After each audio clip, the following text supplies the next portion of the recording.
Evan serrait la clé dorée à deux mains, tremblant. Cette clé n'était pas faite pour démarrer ce vieux pick-up, mais pour ouvrir quelque chose de bien plus grand. Pendant ce temps, la belle-mère dormait paisiblement dans le manoir, persuadée de l'avoir déjà effacée de sa vie. Mais Evan relança la Ford de 1975, posa son front contre le volant et murmura « Allez mon vieux, emmène-moi là où papa l'a écrit ». L'adresse gravée sur la clé le conduisit au centre financier de la ville, dans l'immeuble le plus haut et le plus luxueux, la Banque de Réserve Internationale. Evan descendit du pick-up rouillé. Il portait encore la poussière du chantier et l'arrière du véhicule était l'endroit où il avait dormi. À peine avait-il franchi la porte qu'un agent de sécurité l'arrêta avec un sourire froid. « Ici on ne fait pas la charité, dégage, sinon j'appelle la police ». Les riches en costume dans la file le dévisagèrent avec mépris. Le visage d'Evan brûlait, mais il se rappela les paroles de son père, serra plus fort la clé dorée dans sa poche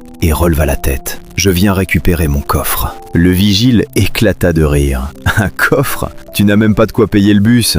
Et il lui attrapa le bras pour le traîner dehors. À ce moment-là, le directeur général passa dans le hall. Il aperçut l'éclat doré dans la main d'Evan, s'arrêta net, le visage blanchi d'un coup, puis fonça en hurlant « Lâchez-le tout de suite !» Le vigile tenta d'expliquer « Mais c'est juste un SDF !»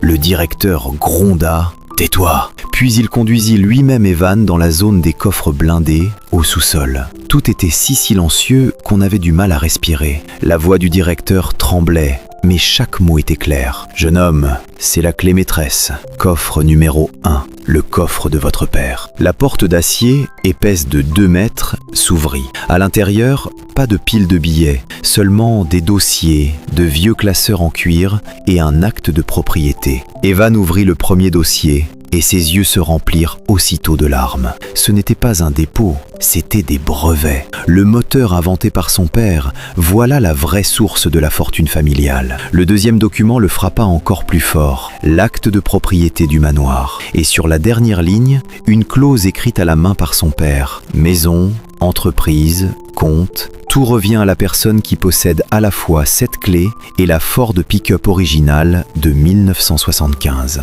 Si mon épouse tente de vendre ce véhicule, elle perd automatiquement tout droit à l'héritage. Pour la première fois depuis des semaines, Evan sourit. La belle-mère l'avait chassé et lui avait jeté cette ferraille pour l'humilier. Et elle venait de lui rendre l'empire de ses propres mains. Pendant ce temps, la belle-mère voulait payer une robe à 5 000 $ dans une boutique de luxe.